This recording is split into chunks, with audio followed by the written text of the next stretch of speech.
What's up, Magic fans? And welcome to episode 17 of Penny Few Thoughts. I'm Mikey. As normal, I'm joined by Paul. Evening, Paul. Evening. Good evening. How are you doing? All good, mate. All good, thank you. And Geraint, the Welsh Josh Cohen. That's your nickname tonight. Thank you, mate.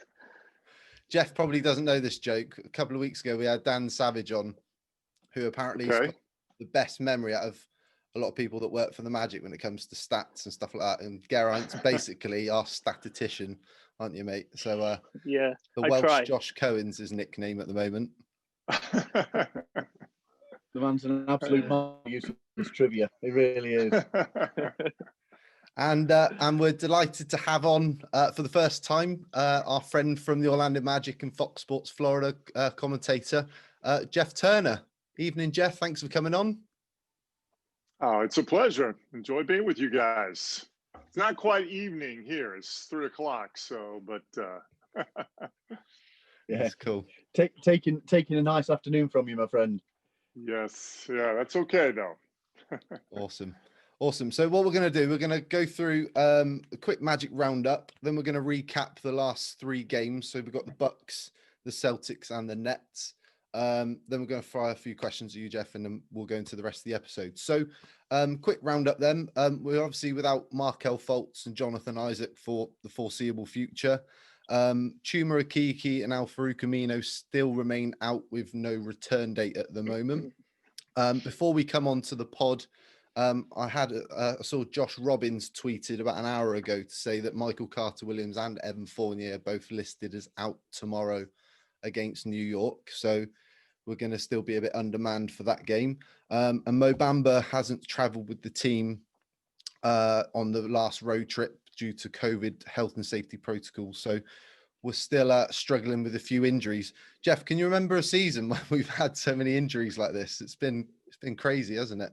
It really has. You're right. I can't remember one like this where we started the season with so much hope, even though we were down. Not having Jonathan Isaac, obviously, but with Markel and our first look at Chuma, he was playing really well. We were expecting to get Mo Bamba, but we had a healthy Evan Fournier and a healthy Michael Carter-Williams. And then, to be in a position where we are, it's just, we're going in every night with, 10 healthy bodies and guys with very little experience. If you look at Cole Anthony and Jordan Bone and Kareem Manet, I mean, just guys that we're counting on for minutes, and they just really don't have the experience. It's, we're just kind of feeding them very quickly. And they're doing the best they can, but when you're up against grown men, sometimes that catches up to you. Yeah, it's been a really tough time with injuries, but hopefully we can get some of these guys back soon. So I'm going to quickly recap the Bucks game. I didn't really watch this with much enthusiasm. I made the mistake of not switching the scores off when I loaded League Pass the next morning, so I already saw the result before I even watched the game. But so that wasn't a great start. But the Bucks game was DJ Augustine's first return to Orlando as a Buck. The Magic lost 99-121. It was a pretty even game for 3 quarters. The Magic pulled within 2 when AG put Giannis on a poster who was on his 5th foul at the start of that 4th quarter. And then the Bucks went on a 22-2 run that really blew open that game, and the Magic struggled to get anything back from that in the end. The Magic uncharacteristically had 19 turnovers, which is very unlike a Steve Clifford team. Nick Vucevic led the Magic in scoring with 28 points and 13 rebounds. And it's the first time in 2 years that Vuce has had back-to-back games where he scored at least 28 points. And he had 30 against Dallas the game before that. Jeff, what was your thoughts on that Bucks game? I think you kind of recapped it. When you're playing the Milwaukee Bucks, the highest scoring team in the league right now, one of the things you just can't do is you can't turn the basketball over. Milwaukee took advantage of those turnovers. And it was just one of those nights where, being undermanned, I thought for the most part we created scoring opportunities, but we just couldn't make any shots. We had a lot of good looks, and so when you're playing a high scoring team and you can't get your defense set because they're rebounding and coming right back at you, we really put ourselves at a big disadvantage. As you said, I was proud of the guys. They battled for 3 quarters, but ultimately, with that much firepower, makes it difficult. That was really Aaron Gordon's first opportunity, if you will. I don't know if he thinks of it as an opportunity, but to really play that point forward where he was kind of running the offense a little bit. And I thought he did a pretty good job considering the guys that they were putting on him, whether that was Drew Holiday, at times was playing him, a good defensive guard. I thought, for the most part, and I think Steve Clifford concurred that, he did pretty well. He's still learning the position. Yeah. Aaron's in a tough spot, really, isn't he? I thought he's played as well as he can do this week. Guys, what do you think about AG playing at the playing some minutes, point forward, and handling the ball a little bit more? Paul? Well, for me, mate, it's something I said last season, that I think it's a position that he has the ability to play. He dishes plenty of assists in games on a regular basis. He's got a good basketball IQ, and hopefully it will make him think a little bit more about his own shot selection, which is the thing that we have times where we are critical of him for almost hoisting a prayer. And I just think it's one of those positions that, given the opportunity to play and the chance to get the experience, he can do it, and I think he'll grow into the role. I'm quite happy with it. Yeah. G? Yeah, a lot of what Paul said. It's also nice to have him on the ball, and being, that athletic, that tall, being able to jump out of the gym. And if they put a smaller defender on him, he can take them on the block. He's very good down low, so he can get some easy baskets. Also gives us a few more shooters on the outside. If Cole Anthony hasn't got the ball, we know what he can do with the 3-point shot. So, like to see it continue. Cool. So the Magic then were supposed to travel to Boston for Wednesday night, which got cancelled due to the Celtics not being able to man 8 players. But then they travelled on Thursday and played the Celtics again on Friday. What do you think to that game, Paul? If you can recap that one for us. Yes, mate. In all honesty, it was a disappointing loss to come out 97-124. It felt almost as if the league was against us, and I know it's not the case, but it felt like the league were against us, that we can't play on Wednesday when they're undermanned. Lo and behold, we play on Friday and they've got 12 players available, as we're with 10. I know it's all to do with the protocols. It's nothing to do with the league, but it really felt like, this is so unfair against us again. But look, they got back 2 huge players for them. Jaylen Brown, who led the game in assists and points. Tristan Thompson, who led the Boston Celtics in rebounds on the game.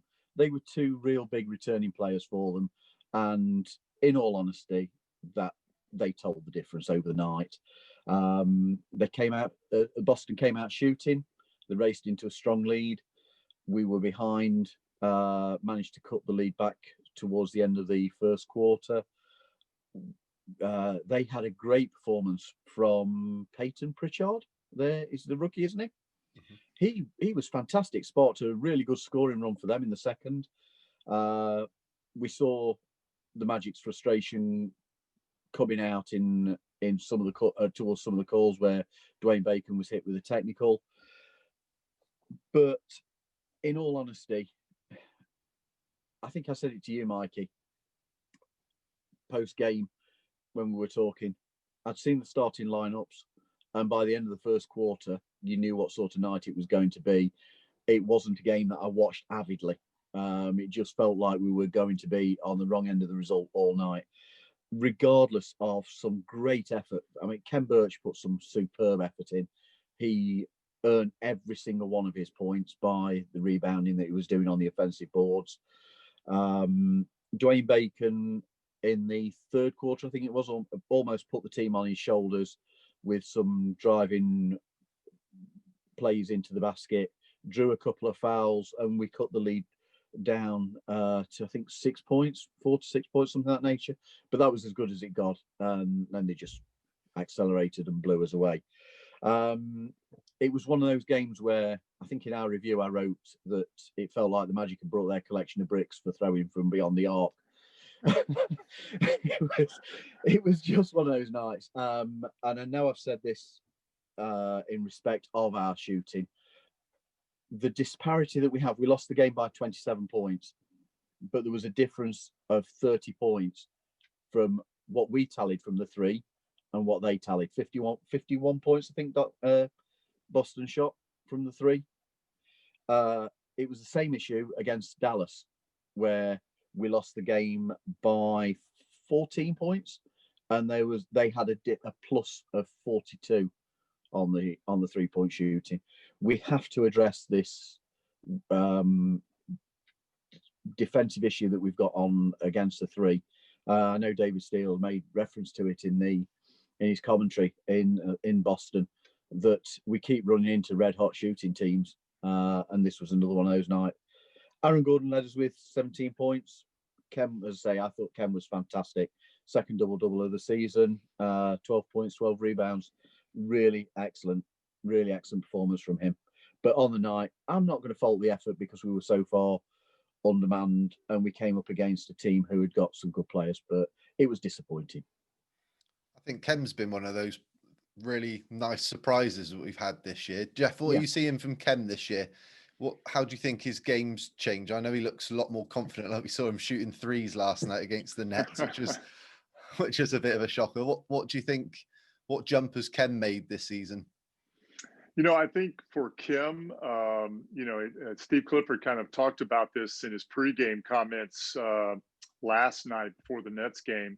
And, he talked about a lot of the things he does, that go unnoticed, the screening, the rebounding, all those things are there. For me, watching Kem, I think he feels comfortable that he knows his role, and he's comfortable in the confidence that Steve Clifford has in him to put him out there on the floor, whether that's playing alongside Vucevic or playing as his backup. And I think what the biggest part of it is, he's worked so hard on his offensive game. I mean, you guys know, you watch, most of the time Kem gets a rebound. He's looking to pass it out to somebody, right? If he catches it around the 3-point line, or he catches it even in the free throw area, he's not looking at the rim.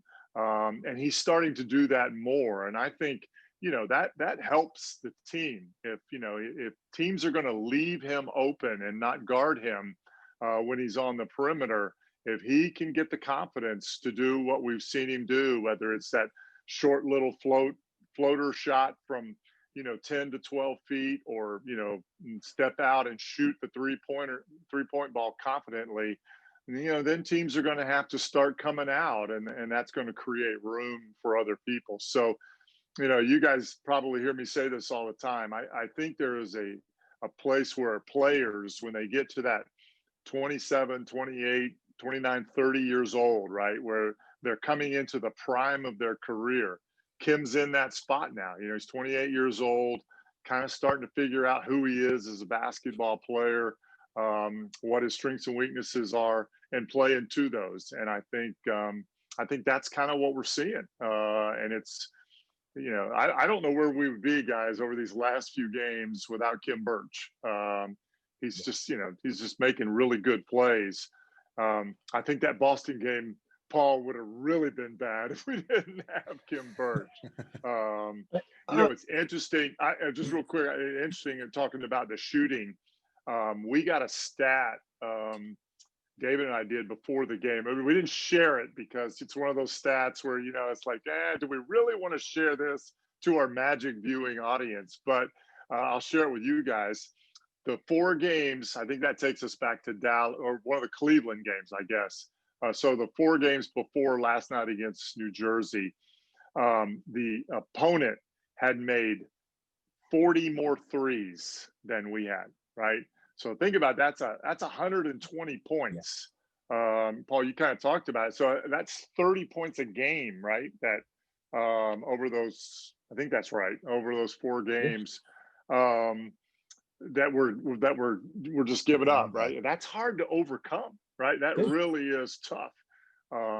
So it comes down to us closing that gap, but we got to make more shots, and then, as Paul said, we've got to do a better job defending the 3-point line, which was, for whatever reason, was a strength of ours early in the season. We were top 5 in that category, actually, early in the season. Yeah. And the other thing, sorry, Mikey, go on. I was just going to say, I'll go. Hold on. I was just going to say. No, I was just going to say, and when you talk about the shooting, when you look at the amount of turnovers that we've had this week, it was 19 against Milwaukee. I can't remember what it was against Boston, but I think that was another high turnover game. You're really struggling just from those standpoints, aren't you? When you turn the ball over and you can't keep up with other teams shooting the 3. You're making it really difficult for yourself. Sorry, Paul, go on. What were we going to say? No, it actually kind of ties into what something I was going to say. I think some of the turnovers that we are suffering are because of the unfamiliarity that some of the players have got with the rotations that we're playing. Equally, as Jeff said earlier, people like Cole Anthony, Jordan Bone are being thrown in to play big minutes in a league that they are very new to. I know Jordan had experience previously, but he's still very new in terms of games played. So I think we can understand where we're getting some of those turnovers that we don't normally see. I would say that the Boston game, and this is where I was leading to, the Boston game, even though it was a disappointing result, I actually thought we looked a little bit better for the postponement on the Wednesday. I think it had given Coach Clifford a chance to work a few things through with the players, and we seemed a little happier with the rotations, and that certainly seemed to be the case last night. Yeah, and when we talk about, I want to quickly touch on Cole Anthony, Jeff. When we always hear about as the players go through games and go through seasons, the game slows down for them. How you've been in that position, so what does that look like for Cole? I know he plays obviously a different position to you did, but when it comes to learning Steve Clifford's schemes and where he needs to be on certain sets and things like that, what sort of, how long do you think it's going to take for it takes Cole a certain amount of time before he becomes comfortable in what Steve Clifford wants him to be? Yeah, that's a great question. We always have to remember, like, we bring in these guys and they're very young. Like Cole is 20 years old. He had 1 year in college. So, I think what people, the hard part and why experience is so good for players is the jump from playing college basketball to playing in the NBA. I don't really think people understand that, just the casual fans. I mean, obviously you guys have been watching and are probably better versed in that than most fans, but the speed of the game is so much bigger. I look out, you think about, Cole Anthony gets his first start against the Boston Celtics, right? And so he's either going against Marcus Smart, who goes about 6'3", 220, or 220 pounds, or, Jeff Teague, who's got 12 years of experience, right? And so he's up against that part of it. Those guys are comfortable with, things are going, they've been in their systems. Jeff Teague is a veteran player, has been around the league. You can drop him into just about any system and he's going to function because of his experience. And so I think for Cole right now, the good thing about Cole is he's extremely competitive and he's hard on himself. And he's a fighter. He wants to get in there and compete. But when things are coming at you so fast, it almost makes it where, you know, his competitive fire and wanting to be great, when things are going fast, it's hard to slow down and let his mind kind of see the game. It's just becomes singularly focused on just what's in front of him. And I think that's the hardest part for a young player, no matter what position you're playing. And so that the experience, that, you know, that age, when the game starts to slow down, then it becomes where to me, what that means is now when I'm on the floor, relaxed enough where I can see everything happening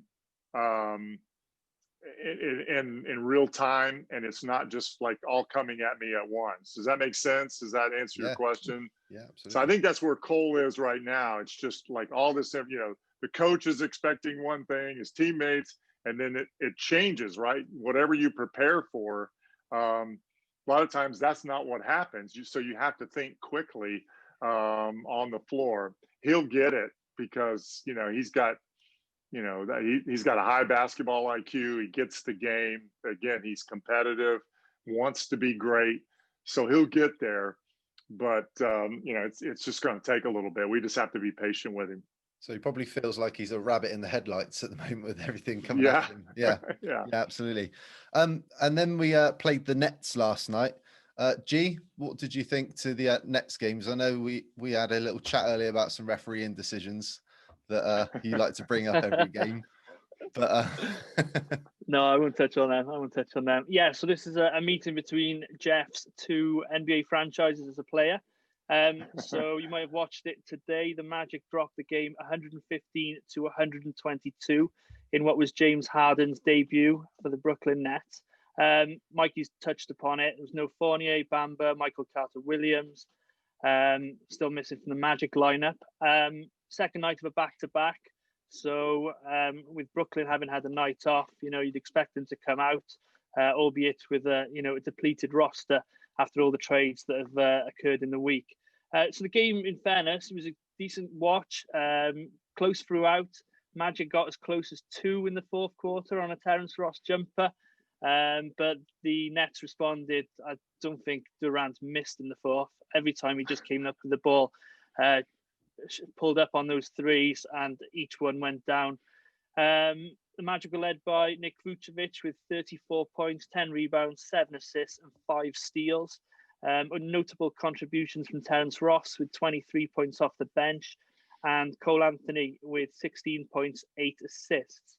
They were 3 of the 6 Magic players who tallied double figures. For Brooklyn, the 2 stars, Durant, as mentioned, scored 42 points on 16 of 26 shots in 40 minutes. And James Harden notched a triple-double with 32 points, 12 rebounds, 14 assists, again in 40 minutes. So all in all, it was a good performance. We can hold our head up high. You've got to keep remembering, you know, it was 40% of our main starters playing. No Fournier, no Isaac, no Fultz. So a lot of those guys, you know, you'd expect to come off the pine regularly. So in fairness, they did pretty well. What else was good was a lot of the national media was watching that game. And what I did read this morning was a lot were taking notes of Nick Vucevic's numbers and his performance this season, which has been nothing short of outstanding. So he can hold his head up high. Cole Anthony, best game probably in a Magic uniform. He looked comfortable. Like you've just touched upon, you know, it's going to take time. But I thought yesterday was one of the games he looked more comfortable in. So all in all, decent performance, good game to watch. Shame about the result. And it was nice to see us in those City Edition jerseys, wasn't it? And in fairness, the Classic Edition Brooklyn or New Jersey jerseys were pretty nice. Did you get to wear one of them, Jeff? No, that was after me. That was I wore the old Nets with the blue stripe down the side with the stars in it, and that was the old uniform. I think I think we're talking about on the year. I think that classic edition was when Drazen Petrovic and Derek Coleman, Chuck Daly was coaching the Nets back in those days. I promised my wife I'd tell this story on the podcast. So I don't do staying up late very often, Jeff. So I got up to watch the game this morning, and Becky sat. It is an understatement. And I'm sat watching the game with Becky this morning, and James Harden's left the floor and gone and sat on the bench. And she goes, "Where's Harden gone then? Has he gone to McDonald's?" I was like, I've got to tell that. So anyway, right, moving on from there. Cool. Okay, so we're going to fire some questions at Jeff.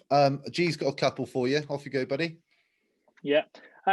Jeff, with Markel and J.I. nursing the torn ACLs in their knee, this is something you've been through yourself. I think it was 1994, end of the season, a game against the Bulls. I think you might have run into a Tony Kukoc, perhaps. Tell us, what's it like going through it? What goes through your mind? And how, what's the rehab process for that injury? You got it right. I think it was April 17th, 1994. So that's how it's in my mind. Yeah, that was funny. It's the crazy thing for me. It's one of those freak injuries, and I think this is what's always happens. It's kind of one of these injuries. A lot of times are freak injuries. Mine was, I was running to try to get in front of Tony Kukoc to take a charge. Shaquille O'Neal was running to block Tony Kukoc's shot. And so the three of us kind of just collided, and I'm the guy that ends up on the floor. I remember trying to get up and then knowing something's not right, but there was no pain. It just didn't feel right. So I just stayed on the floor.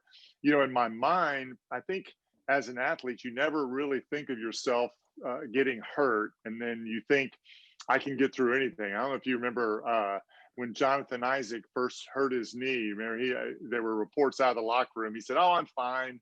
I'll be ready to go. The next game." And then it turns out he's got major damage to his knees. That was the first one back in January of last year when we first lost him. So you don't really realize. The difference is, guys, I think the medical technology, the surgery, the rehab has changed so much from when I did mine.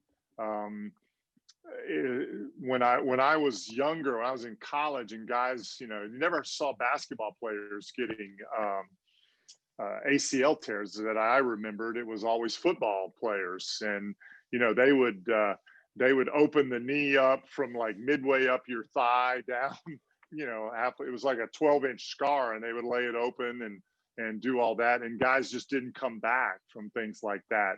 And then there was a long rehab process. They would immobilize your leg where you were in a cast for like 6 months back then. And then they realized that, you can't do that because there's so much scar tissue that develops. You can't get guys healthy. So by the time I had mine, they thought they had it figured out. And so you have the surgery, and immediately the next day they wake up, they've got you on a bicycle, right? Like you're trying to get you to bend that knee. They were that aggressive back in the early 90s. And the thought process was, well, you can be back in 6 months, right? 6 to 9 months.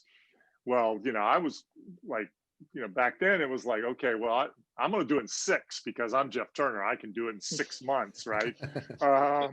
And I did. I rehabbed and I did the whole thing in 6 months, managed to get through the whole next season as well. But I don't think it was ever right. So what they're doing now, the surgery, they still do the same thing. They're working on that range of motion and stuff. But you're seeing athletes, it's a year, right? It's a year rehab is what you're seeing with these ACL tears. So that's what Jonathan has in front of him. That's what Markel has in front of him. That's what Chuma Okeke went through while he lost the whole year. But it really does, I think it's the right move, from my own experience, and given that knee plenty of time to heal. I don't think mine was ever right and really stable.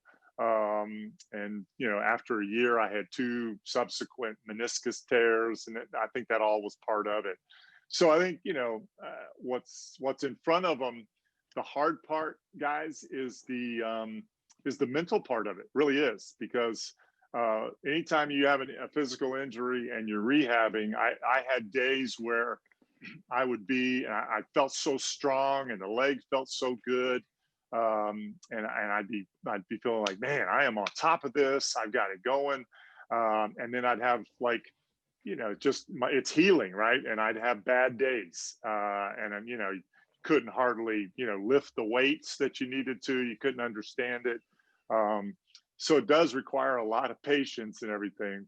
The good news is for Markel and Jonathan in particular, they've both been through the rehab process before. Markel with his shoulder, Jonathan, with his first knee injury. So they get it, they understand it, and hopefully that helps them through the mental part of it. Cool, thank you. And second part, you've touched upon the following season. So for me, that team that went to the finals in 1995, which you were part of, was probably the best team in franchise history.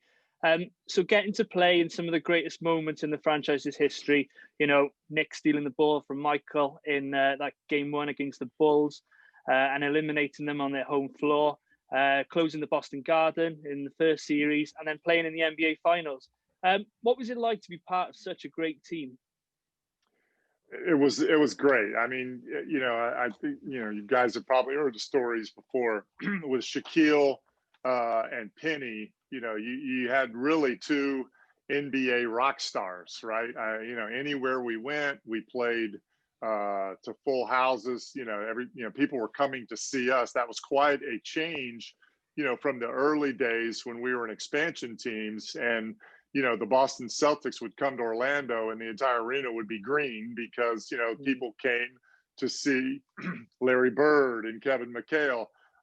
That's the way it felt for us with the Magic when we traveled back in, especially in 94, 95, when we were winning. We had Horace Grant and we were playing well. That was part of my mindset for wanting to rehab and get back so quickly, because I wanted to be a part of that, because I knew we were going to be pretty special that year. So just great, memories, all the things you mentioned, beating the Bulls, closing down the Garden, the series with the Indiana Pacers is probably some of my, the Eastern Conference Championship, some of my favorite memories. Basketball, those games were just unbelievable. Each team winning on its home floor, just some great battles. And then, just the getting to the NBA Finals, you growing up playing in the NBA, that's your dream, right? That's what you play for, is to get there and to be a part of that.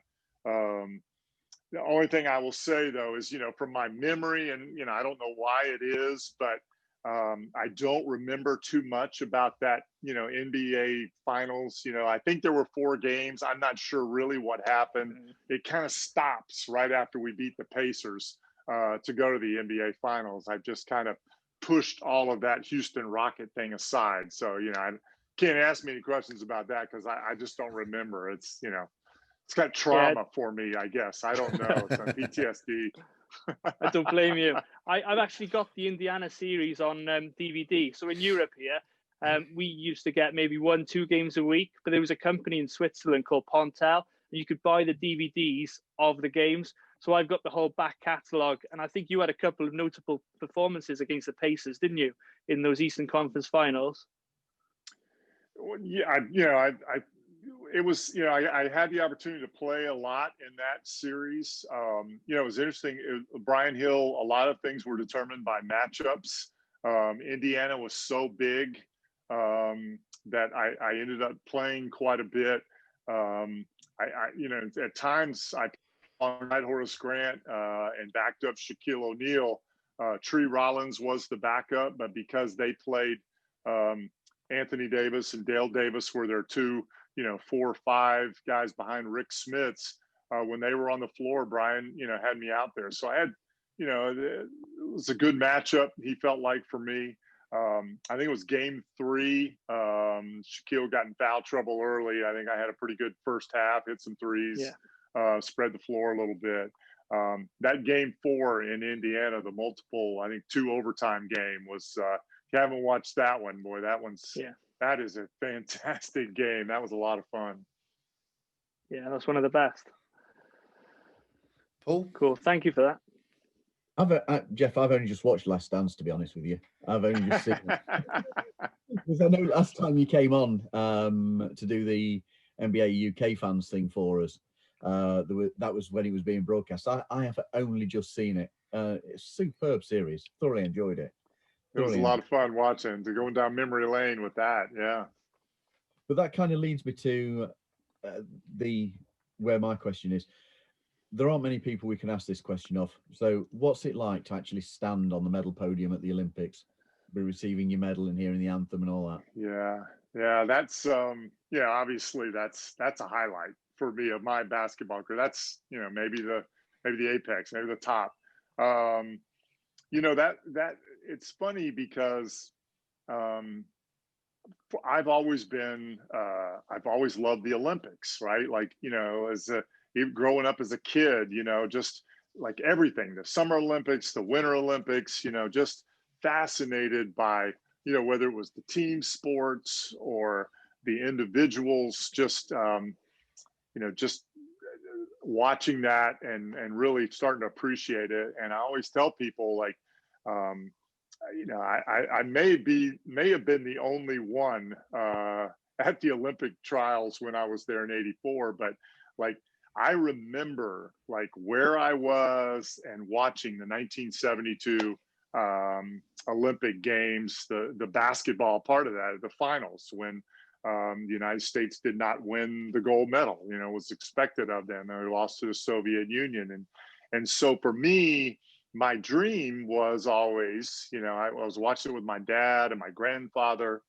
And I just remember, I was like, thinking about, okay, well, I will be a senior in college, right? Like, if I could ever do that, like be a part of an Olympic team, it was a dream of mine. So for me, standing on the podium with the gold medal and, listening to the anthem brought back a lot of emotion because, it's like, as a kid, we all have dreams, right? And you fight for them and you hope that they come true, but this was real. This was something that as a 10-year-old kid I had thought about and wished for, and there it was playing out in front of me. So it was pretty emotional for me. Does the medal have pride of place somewhere in the house? It does. What's interesting, I will say this: my wife and I have just recently moved. The girls are gone, so we downsized. So I haven't gotten it out yet. It's stored away. But I have. My mother worked at a precision machine shop where they made small parts and things like that. And the guys in her shop built this. It's a cylinder plexiglass tube with a real pretty metal base and everything. And so when I pull the metal out, it hangs in this tube and everything. It's really, really cool. So that's really the only piece of memorabilia that I'm allowed to put out in the house when it's time. So that is really cool. I like that. And let's be fair, it's one of the pinnacles of anybody's sporting career. It should be displayed. It should be somewhere. Yeah. What's really special, what I'm really proud of, is that we were the last amateur team, right? Like, truly, we were kids. Now, every country sends, their pros, if you will. But we were just, college kids that had come together, for 3 months to take on the world. And, I still keep in touch with a lot of the guys, and, that's always, in fact, I talked to Chris Mullen this past summer, and, he was part of the dream team in '92 with Jordan and all that crew. And Chris was like, that was great, but it was not not the same as, you know, when we were college guys and won it in '84. That was pretty special. That's interesting, man. That's interesting. So I've got to ask you, with how the game has changed, how do you feel you would have had your game would have adapted to the modern game? What would you have been working on? Do you feel that the modern game would have suited your play better?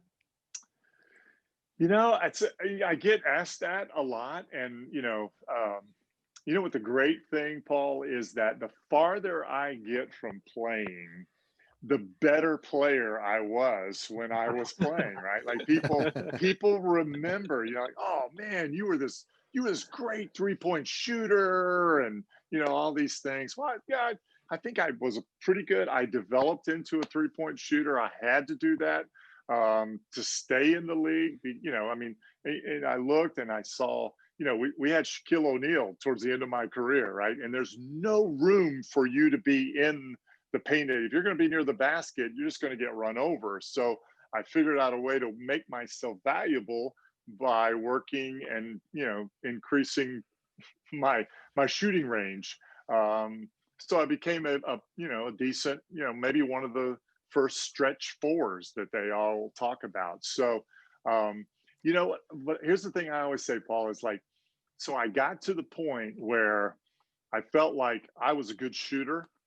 And so in today's game, I think there is no more valuable a skill, right, than to be able to consistently make shots. And so I'm 58 years old right now. I can go out in the driveway and I can make 8 out of 10 consistently, right? So I, you know, like, you know, my legs don't work. So if they ever come up with a designated shooter, right, like, you know, where you don't have to play defense, you don't have to switch pick and rolls and all that, just got to stand in the corner and shoot. Give me a call. I'm good. This is the second week running we've had somebody pitch for a position. Mikey was asking last week if the Magic needed a hard-nosed point guard. I think it was, wasn't it, mate? Yeah. And my response was, have we really reached the base of the barrel that quickly? Yeah, and that's what Steve Clifford would be doing, is reaching for the base of the barrel if they pulled me out of mothballs. Can I just say, it doesn't matter that people might be looking back now and say, oh, you were this really great player and all this. You've got a medal to prove you were a world beater, mate. Well, you know, I appreciate that. So I tell people, you know, like I tell my daughters really never saw me play, right? They came afterwards and they, you know, see. So my girls sometimes when they were teenagers they'd be watching like LeBron James and, you know, some of them, and I just catch them looking at me and I was like, what? And they're like, yeah, I just can't see you playing against a guy like that. I just can't see it. And I said, well, have you ever heard of a guy named Michael Jordan? I played against him. It's pretty good too. So I always tell them, you know, I was a really good college player, you know, good enough to make the Olympic team. As a pro, I was okay. I was a good player. I played 10 years. So that's not too bad. Shabby. That's not too shabby. So thanks for that, Jeff. That's brilliant. All right. Jeff, you were part of the 1984 NBA draft. You went 17th overall to New Jersey, which was probably one of the most memorable over the years, when you have the likes of Hakeem Olajuwon and Michael Jordan, Charles Barkley, John Stockton, that was part of that group that drafted with you. Is there any sort of stories or any sort of memories that you remember or stick out from that time when you got drafted? Yeah, it's you know, that I you know, I think people debate, they go back and forth on the greatest, you know, draft in history, and most experts will put that one 1984 at either the top or second. I guess 2003 when LeBron came out, you know, and you look at, you know, that one with Dwayne Wade and Carmelo Anthony and Chris Bosh. That was a pretty good draft. The funny thing is so here's how things have changed, right? So there were only 23 teams back in 1984. You know, we didn't have social media or anything like that. ESPN was really just getting going, right? They weren't you know, what they are today. And So the draft wasn't televised. It didn't have as much attention as it normally does. They were starting to bring players to New York City, but it was in a small part of Madison Square Garden. Didn't have the big crowd and everything, as you can imagine. So in 1984, there were 6 of us. That Olympic team, there were 6 seniors and 6 underclassmen. Steve Alford had just finished his freshman year. So there were 6 of us eligible that put our names in the hat for the draft. And so we were in Bloomington, Indiana, where the university, Indiana University is, practicing for the Olympics. So they took us in a van and took us to the television studio, and they put us in a room, in the green room, if you will, just it was a conference room, and we were all sitting at a conference table. And so the television was on. I'm not even sure you could see it, but you could hear the audio, right? You could hear them talking. And so whenever the draft pick was made, then somebody would come into the room and take you into a small television studio where they had a chair, and then they had a television camera right in front of you. So you sat in the chair and you talked to Lou Carnesecca, the head coach at St. John's, and Al Albert were doing the interviews, right? And you're just on television. So we're sitting in this room, right? So with the first pick, they take Olajuwon, and so that's off the tape. He wasn't with us, but the second pick is Sam Bowie. Well, with the third pick, we know the history, right? The Chicago Bulls take Michael Jordan. So Michael gets up and goes. Now remember, there's like 5 minutes between each pick. So time is going. So we don't know. Michael's gone. He's done his interview. Now where's Michael at, right? Sam Perkins, who's with us, goes number 4. Sam leaves the room and everything. Where are these guys? They don't come back to the room. And so we learn later that they're back in that van. So Michael Jordan and they're sitting in the van waiting for the rest of us. So we go through, Leon Wood goes, Alvin Robertson's there with us. And then it gets down, it's just me and Vern Fleming, right? Vern Fleming from the University of Georgia. And we're sitting there and they're going down through the draft. With the 16th pick, the Utah Jazz select John Stockton out of Gonzaga and everything. So now it's the 17th pick. Neither of us, no team has talked to us. Well, our agents haven't told us. They don't know all of this stuff now. So we're sitting there and New Jersey's on the clock. I don't know anything about the New Jersey Nets. I'm from Vanderbilt University. I haven't watched a lot of NBA basketball, certainly not the New Jersey Nets, but Vern's from New York. And so I said, Vern, this will be great. You could be selected by the New Jersey Nets. You'll be back at home. And he's like, oh man, no, they're terrible. Man, I don't want to go there and everything. With the 17th pick in the NBA draft, the New Jersey Nets select Jeff Turner out of Vanderbilt. And Vern looks at me and he's like, oh man, I'm so sorry. And then so I go and do my interview. Vern is selected the very next pick by Indiana. So we go out and, everybody's in the van, everybody's starving. So we get in the van and actually we go to McDonald's and we get hamburgers before we got practice that night. We got to go to practice.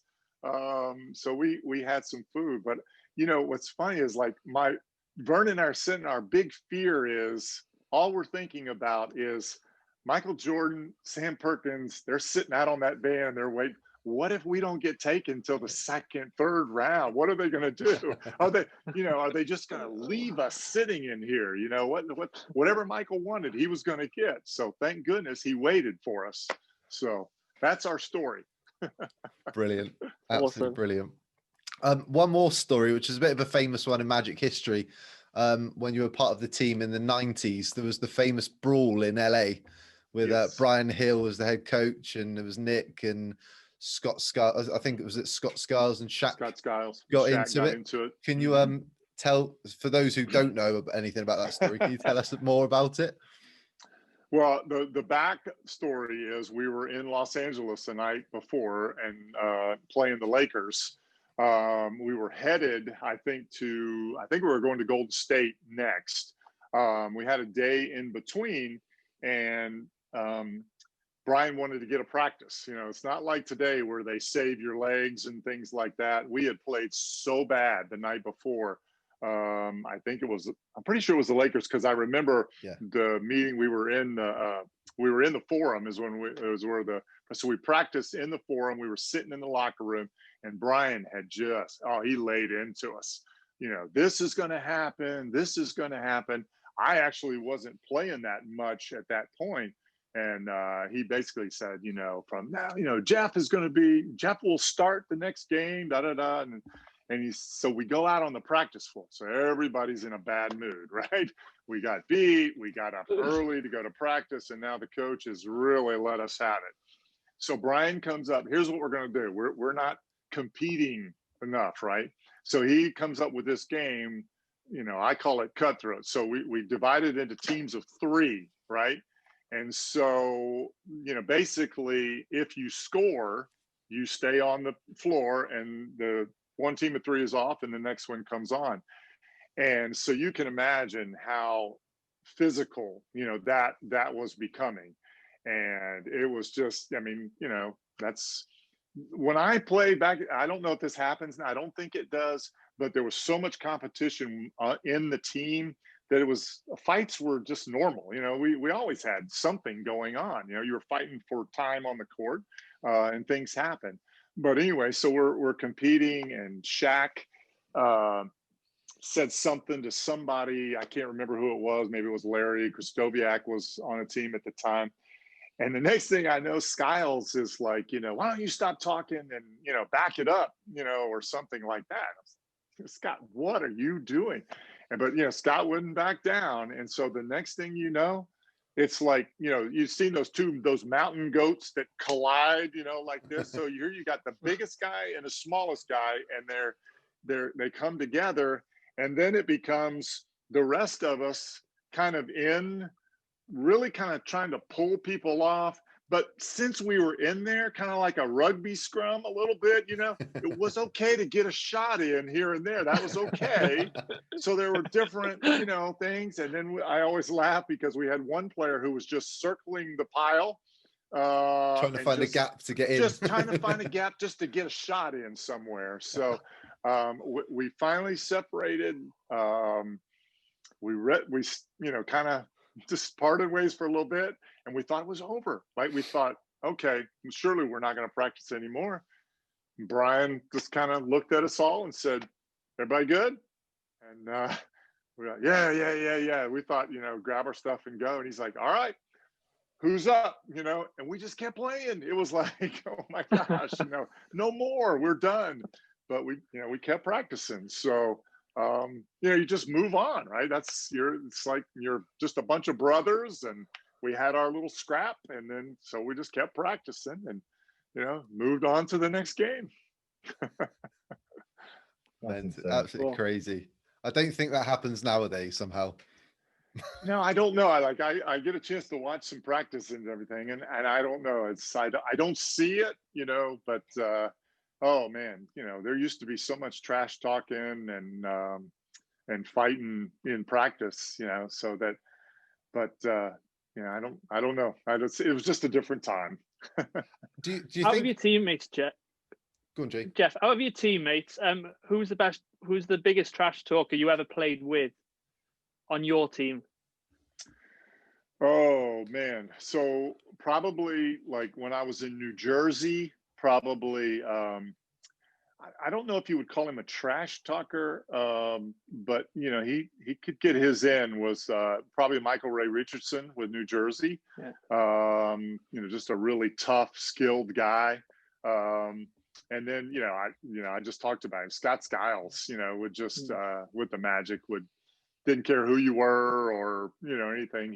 He always had something to say, whether that was to the opposition. Scott was the guy that, you know, there's always a player that you just hate playing against, right? Like for me, Kyle Lowry reminds me of Scott Skiles, right? Like Kyle Lowry gets under your skin with Toronto.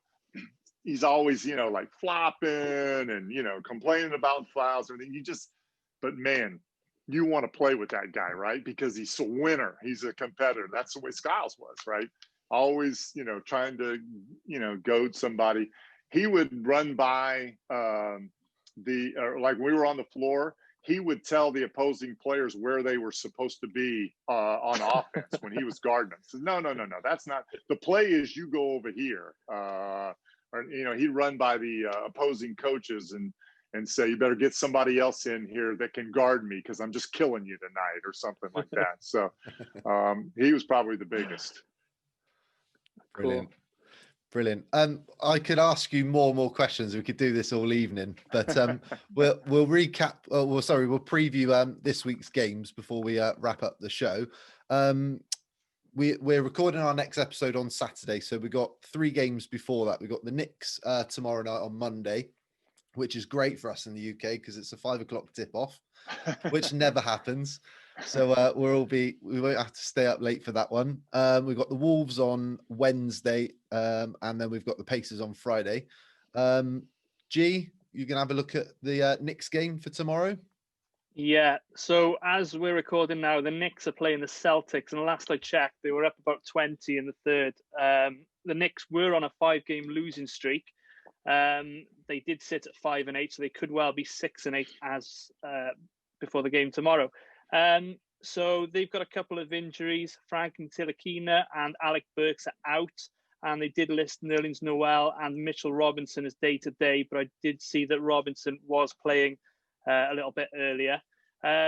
Last couple of games, like I said, they were on a 5-game losing streak, including losses at Cleveland, 106-103, against Brooklyn at home, 116-109, and at Charlotte, 109-88.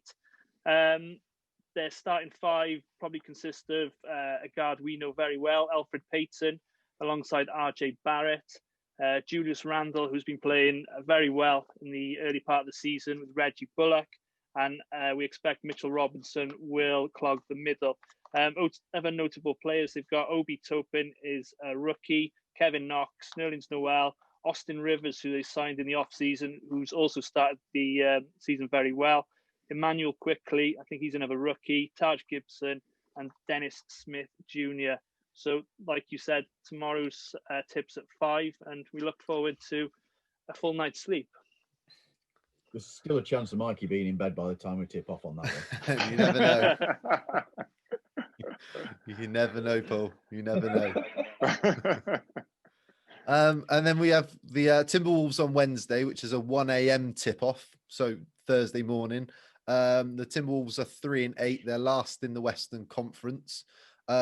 They had their game on Friday postponed against the Grizzlies because Minnesota didn't have 8 players available. And since then, Karl Anthony Towns has just tested positive COVID-19. Man, that guy's had a really rough year. He's lost 7 members of his family, including his mum back in April. Cannot think of what he's going for at the moment and testing positive. So hopefully he's doing well. And he'll obviously have to isolate. So if we do play on Wednesday, he won't be available. It's unclear whether the game's going to go ahead. But obviously there's contact tracing and testing still going ahead with them. They're due to play Atlanta on Monday. I don't know whether that's going ahead at the moment. The Wolves are 23rd in offense with 108 points per game, and they're 28th in defensive rating. So if we do play, it's a pretty good chance for a W, I'm thinking, on that. And then we've got the Pacers on Friday. Yep, we do have midnight tip here on Friday night, so midnight into Saturday morning. Obviously this week, the Pacers moved on from Vic, part of the blockbuster Harden trade. Oladipo, there. Just in case, I have a bad habit. We say this every week.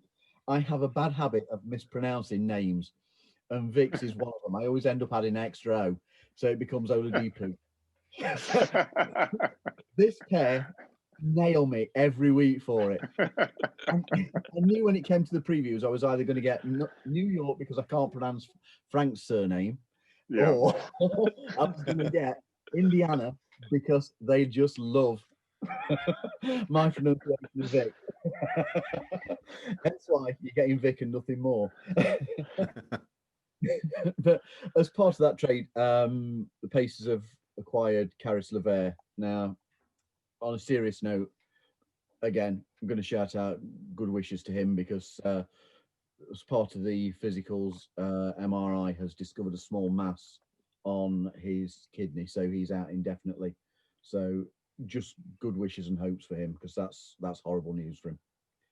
Hopefully it's benign, there's nothing serious there, but fingers crossed, that's horrible. Equally, they have TJ Warren out indefinitely with a foot injury. He's had surgery. We all remember him smoking us for 32 in the bubble. Jeremy Lamb is out with a knee issue. However, he could perhaps feature as he's slated to return mid to late January. So we may see him. Pacers are third in the East. As we speak, they're on an 8-4 record.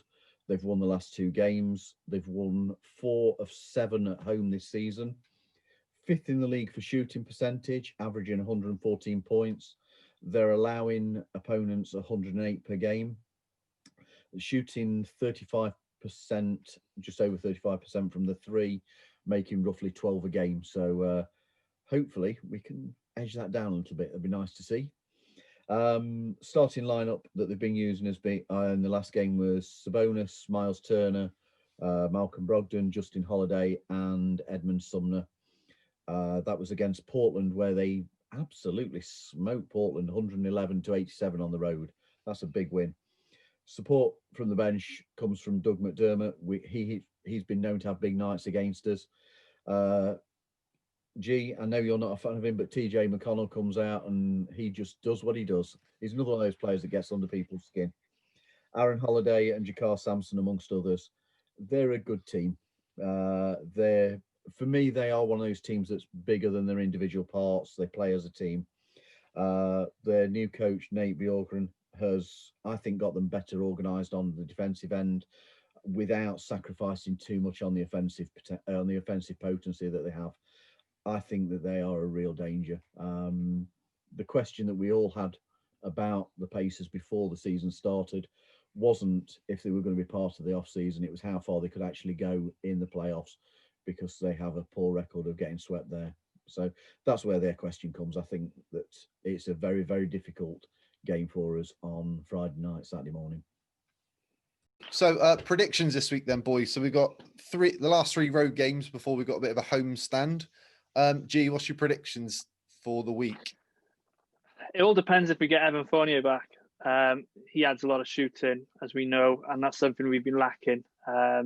So the Pacer game, that's probably the most difficult one. So I can see a 2-1 week with us beating New York tomorrow, getting the win against Minnesota, also in demand, and then probably losing to Indiana. But it'd be nice if we did go 3-0. Jeff, do you want to throw a prediction out there? No, I like that. I think the Knicks game tomorrow. I feel like that's one that's there for us. They're coming off a back-to-back. We got a day's rest. I know you guys said that we may or may not get Evan Fournier or Michael Carter-Williams back. I just keep hoping. I keep putting him in my score sheet, hoping it's a day-to-day, game-to-game decision. But I think we could be catching them at the right time. Based on how we played offensively against New Jersey or against Brooklyn, excuse me, I feel good offensively that we're figuring things out. I do think we're going to catch Minnesota at a tough spot. They have not won a game without Karl Anthony Towns in the lineup, so we could get some help there. And then you guys are right. Indiana's playing lights out. They are that is a tough matchup. So. If we could go 2-1, the rest of the way we get 2 wins off this trip, I think that'd be awesome. I had to laugh last night just quickly when you were broadcasting the Nets game. I can't think of the referee's name now, who was announcing Bill Kennedy. And he did it really well, and then he announced the New Jersey Nets at the end of it. I don't know if you guys caught that as well. Yeah. That just means he's old like me. But wasn't that great though? Isn't that fun when the officials, at least, they're not so serious and they just have a little fun? Like, I thought that was great. I like that. I enjoyed that. I thought it was good. I think it was nice to get the decision clear because they're not coming. Yeah. You know, you and David are normally at the side of the court, and we get that information. We're not getting that at the moment. No. And what they did there brought it back, and I thought it was really good. I thought it was positive. Yeah, I agree. Okay. What are you going with this week then, Paul? Same as everybody else, 2-1. Same wins. I think we can.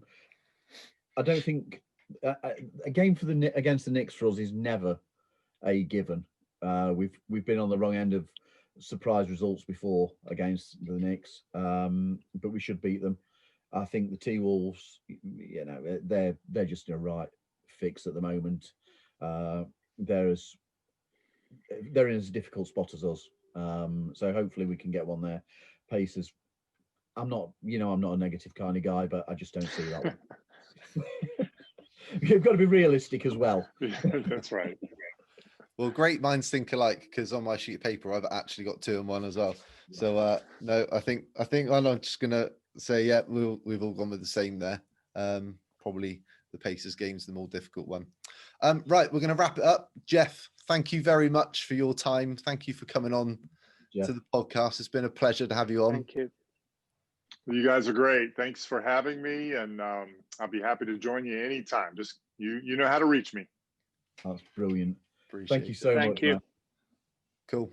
So guys, we'll see you next week, and go Magic. Go Magic.